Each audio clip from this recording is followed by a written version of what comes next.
Alrighty, welcome to the machine. Make Beans Guys Fitness.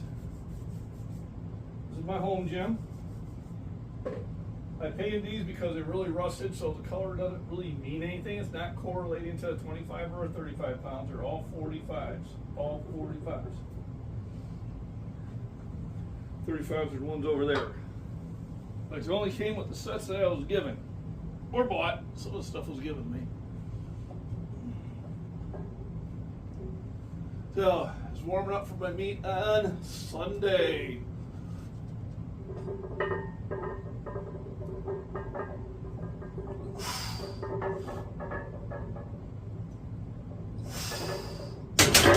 So basically, I'm going to do about 3 sets of this, and then I'll jump up to 405. And my idea is to do a bunch of singles at 405 and then probably come back down. I want to get a lot of volume in, a lot of heavy volume in. Then Thursday, I might just go to a regular gym, warm up real quick, and just do a single push of 405. And that's just to kind of keep my muscles ready for the heavy stuff. So I do take a lot of collagen now. It's supposed to be good for your skin and joints and that, nails. But I've seen some stuff out there they're talking about peptides, and collagen is a peptide and it's a natural one. They have other stuff out there, and I don't know enough about it. So usually I tend to stay away from that stuff. But collagen is something somebody is taking all the time. And the whole theory behind it helps you repair any ligament or tendon damage that you might do with heavy lifting. So I've been doing that. Do I notice anything different? Well, I notice I got to cut my nails more often.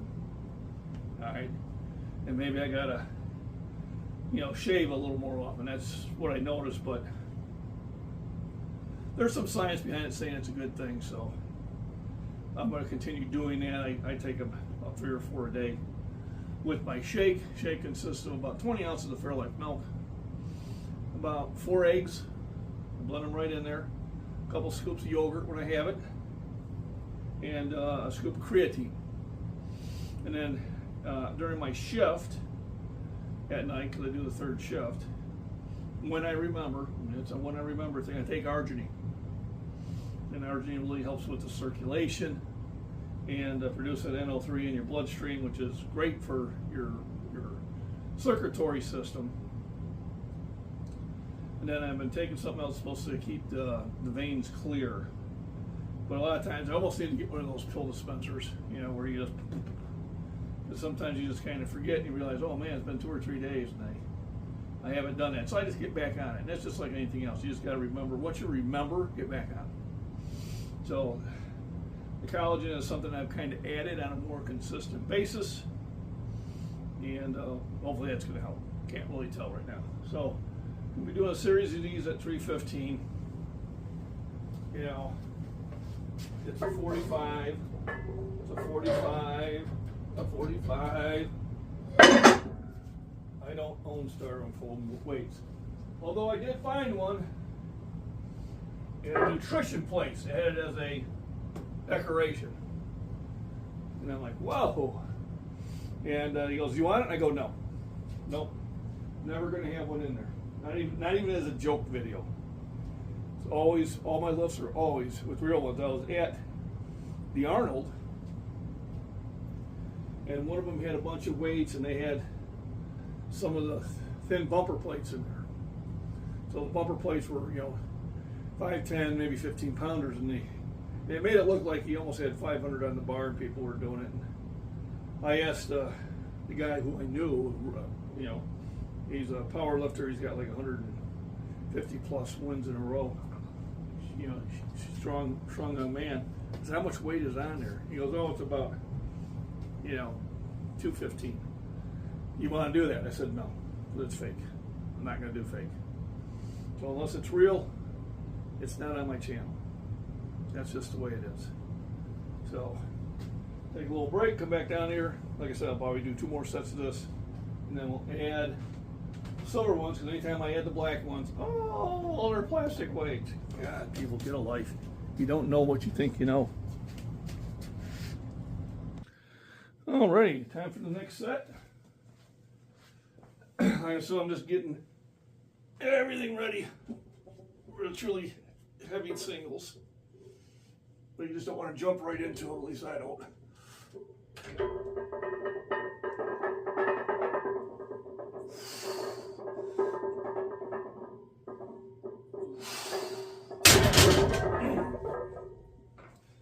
I think I'll creep at this one by going to 365 next. That's kind of give me an idea how Sunday will go. You have your ups and downs. You know, training varies, your nutrition varies, and your strength will vary. I mean, I really wish that I had a meet about 3 weeks ago. 3 or 4 weeks ago, I think I was far stronger. I had really went up and hit my peak, and now you kind of start coming down and try to take a break and trying to get back up to it. And that's the frustration of powerlifting or any type of strength-based sport, is trying to be at your peak and trying to hold that peak as long as you can. I mean, the reason that you start seeing the second and third stringers towards the end of the season, because the first stringers are worn out and injured. And it happens when you're at that high level. You know, it's hard to stay there without having some sort of injury, some sort of mishap, some sort of just change in your speed or your strength, you know, during that period of time. Some people say, well, God, you were just doing, you know, 455 3 weeks ago. Yeah, I was. All right. But I didn't have it last week. 415 was basically it, maybe 420. But that basically was it. And it is what it is. You are going to have a good 10% fluctuation. Now, when you're doing 185, that's, you know, that's not even 20 pounds.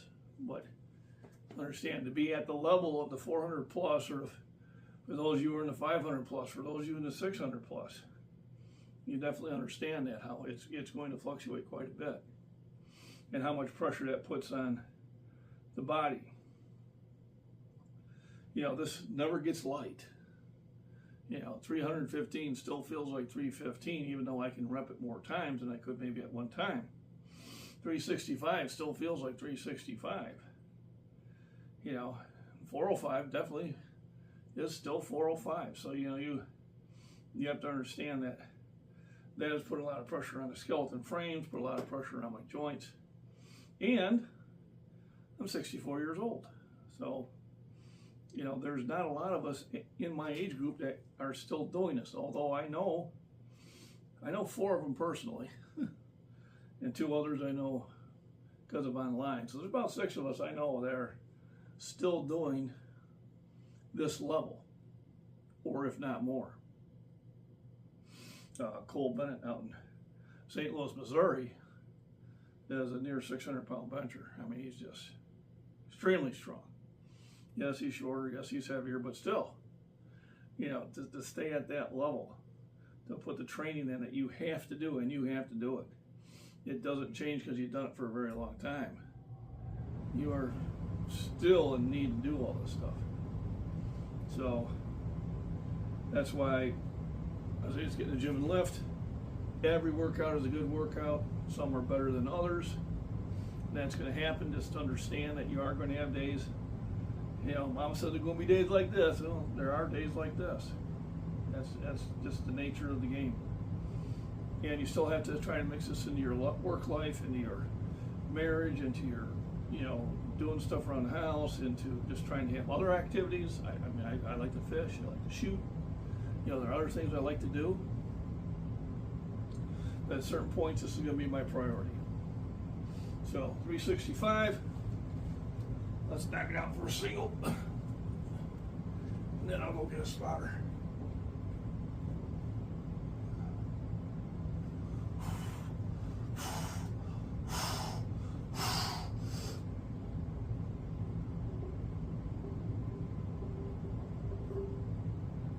Alright, felt good. And those are nice and controlled, and that's another reason you don't see a bend in the bar. First of all, it's a very stiff bar because it's a bench bar. Alright, this is not a deadlift bar, this is for benching. Deadlift bars, you're grabbing here and you want it to have some bend to it. It actually helps with the lift. But with a bench, you're out here. Here's your fulcrums. So this is the only part that can bend because this is supported here and here. Not like when you're pulling it and the whole bar can bend, you're pushing it. So your spots are here and here, pretty much prevents this from bending. And I'm not bouncing it off my chest, which would cause it to flex. So when you make that comment that, oh, that bar ain't bending, must be fake, you've told everybody that does this as a sport, you don't know what you're talking about. Now, I just explained to you why. So please get educated on that. A bar with a wider grip, I used to go on even wider, is not going to bend at 405. Very little, if any.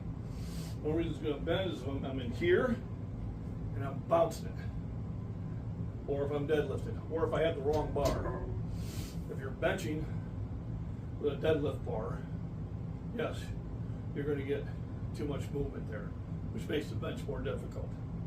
All right, this is mostly a universal bar, but it's a stiff one, and it's designed for the bench. The whole setup is designed mostly for bench. So that's just for those few that are like, oh, the bar ain't bending. The twinkling lights ain't twinkling, Clark. Thanks for noticing.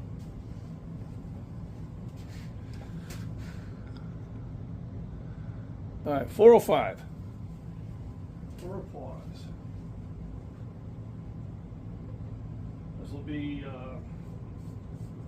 I'll probably open at 397, 180 kilos. So this is a pretty much indicator if this cools up no problem. Then I know I'm good for my opener. And then you just have to see how you feel. Get down to it. Get down to it.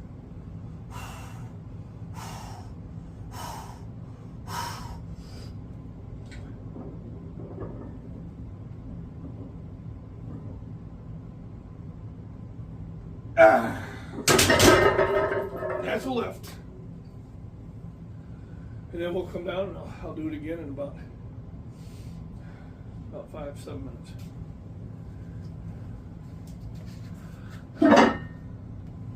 All right, 4 or 5 again.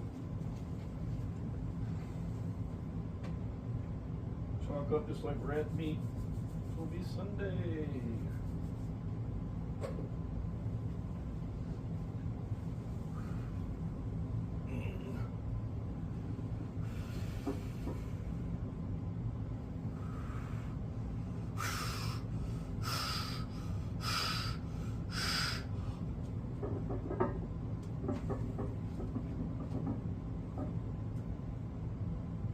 Hey, you got it.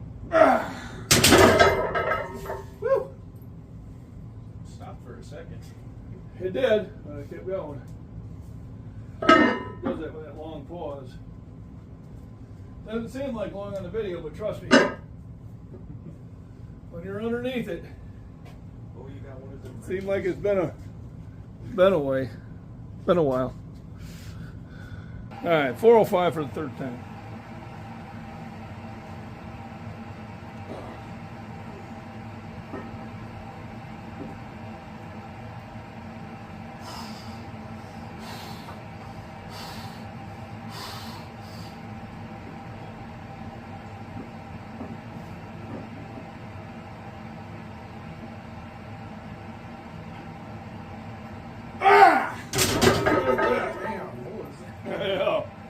It's called a grind. I kind of caught myself a little high. Yeah. That was on me. I had to adjust. And I'm like, all right, well, Well, you got And it. this is something you can do when you lift the weight a lot for like the last 20 years. And people say, oh, you make it look too easy. It's not easy. This is, I've been doing it for a long time. So evidently I can play around with it a little bit. So, rest of the treasure, proper exercise, hydration. Let's get in the gym and lift. It's dinner time. Got 3 at 4:05. Feel pretty comfortable with my opener. I'll probably play around a little bit of lighter workout on Thursday. I may come do a burnout later this evening. We'll see. That was a lot of weight. Everybody have a wonderful, wonderful week.